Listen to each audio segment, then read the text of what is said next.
very quick turnaround for our basketball team. I think this is our first Big Tuesday game, and playing against one of the better teams in the country. I think they're playing as good as anyone in the country right now, and they had a great non-conference schedule. I think they lost overtime to Kansas, and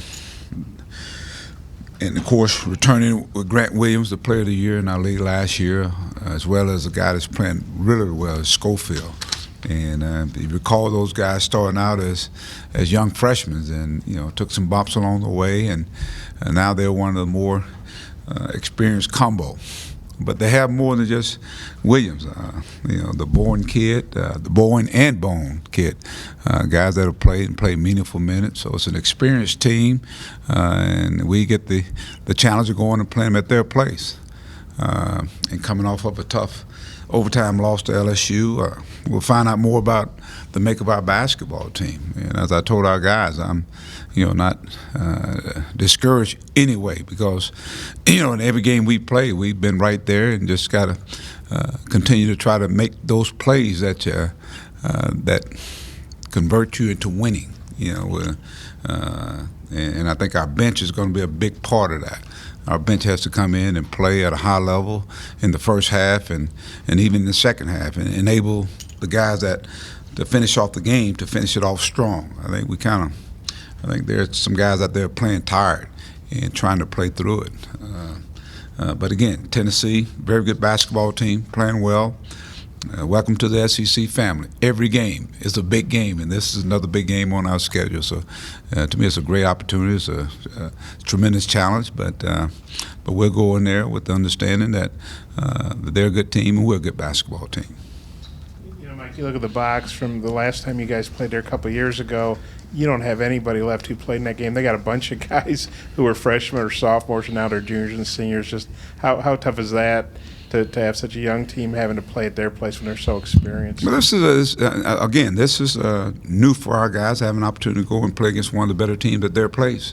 So we will find out more about our basketball team. I think that's, to me, what it's all about. Is you're going to play against some great teams, and let's find out where we are. So I think our guys are looking forward to the opportunity, the challenge of going playing, and as I said, they're a very physical basketball team, and I think that's one thing we've got to match their physicality. They shoot it and go get it. They shoot at a high percentage. They're one of the leading assist teams in the country. But that's what you call, just the process. I think that's the process, and I think Rick has trusted the process. I think those kids have trusted the process, and now they're playing as one of the better teams in the country. How different?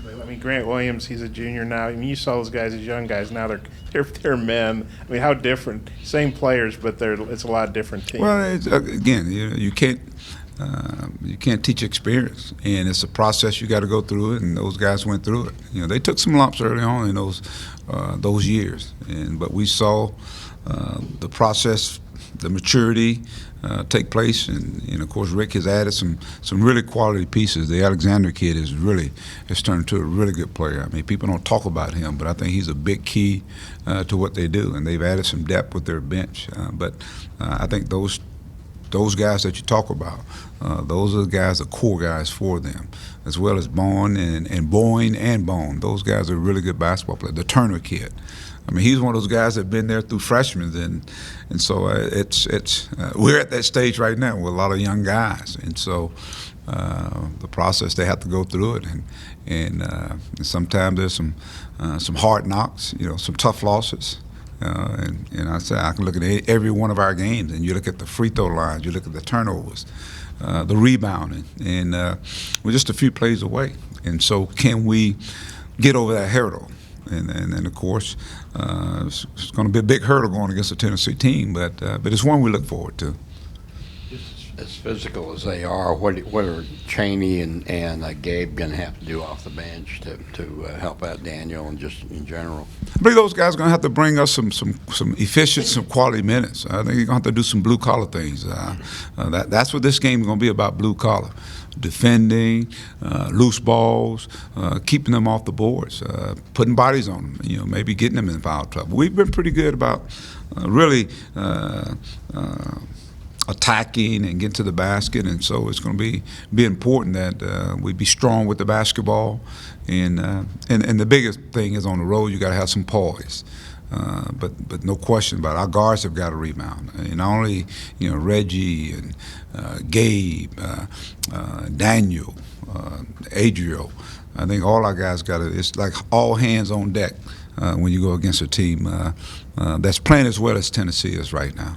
Also with Isaiah, just what's he going to have to do? Because I gather teams are chasing him all over the 3-point line. What's he going to have to do to get on track? I think he's got to, we got to do a better job of getting screens for him, getting him open.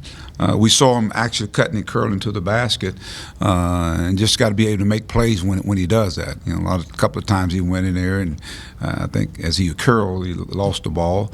But he's got to be constant in motion. The fast break, pushing in there, and people are going to start paying a lot of attention. I think Daniel's been the recipient of that because they're spacing the floor in terms of trying to cover Isaiah, they're covering Mason over here, and it's opening up the lanes that J5 can get in there, and we're moving Daniel around. So now Daniel is a recipient of that. But I think he just got to continue to work, and I think we got to watch him from the minutes he's playing. I think sometimes young guys kind of hit a little wall in terms of being tired, and so I think Keyshawn and Desi and coming off the bench, I think they got to be very critical going down the stretch here. So we got to put those guys in and let them have some meaningful minutes. And I think we're seeing they're playing more consistent now. And that's the key with young guys. Can they be consistent? Can Reggie give us that night in and night out? Well, he is a threat out there. I think Desi is playing pretty good basketball for us right now. Can we get Keyshawn more minutes out there on the floor? And I think what that'll help is help those guys starting out in the game get some rest. And Mike, what have you thought of Mason's first 3 games? He had some big shots at A&M, and he's been pretty consistently aggressive, I guess, the last 2 home games. I think Mason's starting to figure it out. They've been guarding him really hard. They scouted these guys, and they were guarding really hard. And I think with most good players, they figure out, how to maximize what teams are doing to him. And if you notice, he's getting to the free throw line. The last 2 games, I think he's gotten to the free throw line almost 20 times. And so that obviously continues the scoring that we need on our basketball team. And I think he's moving without the ball, cutting to the hole and getting layups. So we're getting, I think, into a the more up tempo we get, I think the more you'll see him continue to be a threat. He's learning. I think he's learning. But the one thing I want them to always understand that is it's inside out. And the more we start, I think, attacking the basket, getting the ball to Daniel, I think it opens it up for him. And I think that's what is taking place.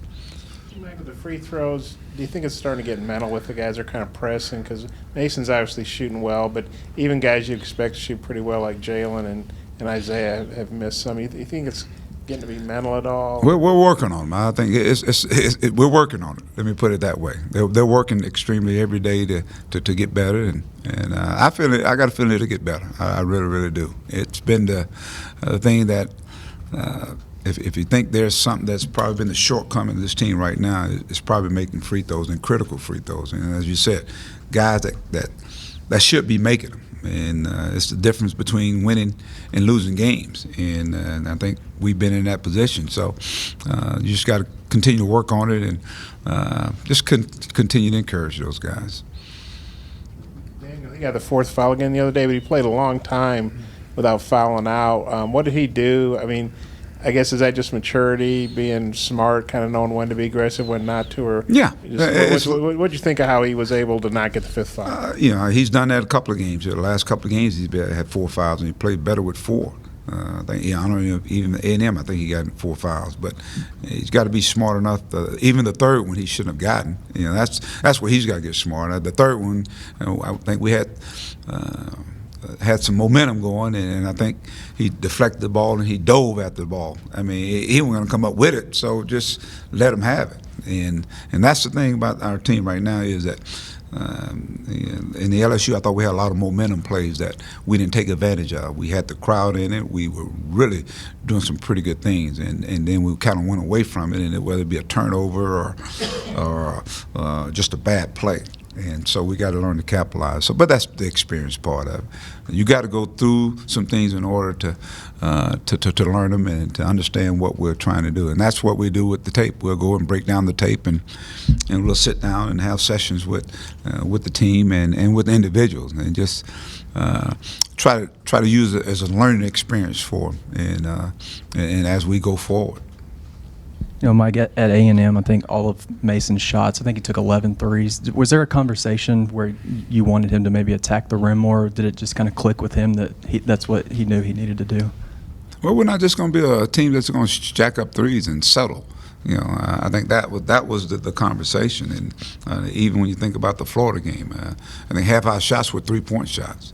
And that's not who we are. We're an attacking team. And I think when you attack or start inside out, when you got a guy of size such as Daniel, a guy who's he's not a black hole. I mean, he makes great passes out of the post, and but if you start understanding, you play to win. You don't just play to play. And so, without a doubt, he hadn't shot many free throws, and so all of a sudden now he's shooting free throws, and he's doing more than just standing on the perimeter, just letting it fly. Mike, I know you guys haven't played anybody like Tennessee on the road, but you have won your 2 road games. Does that help a young team at all, knowing that they want to be big at Colorado State, you want a tough game at A&M? Does that help? We play well on the road. I think we play well on the road. And who knows? That may be the trick. Sometimes you're playing at home for some guys. Some guys don't play as well as home, but we played well. So we'll see. As you said, as the game continues to play, the games get tougher and tougher. So we'll find out a little bit more about our basketball team. The questions that we posed at the beginning of the year, we're finding out some of the answers to it. And I still don't think we hadn't played some of our best basketball. I really don't. I think there were some periods of it. Playing LSU, I thought we played better, but I think there's still another level we can get to, and once we get those guys clicking on those cylinders, this will continue to be a fun team to watch and for you guys to cover. Anything else? All right.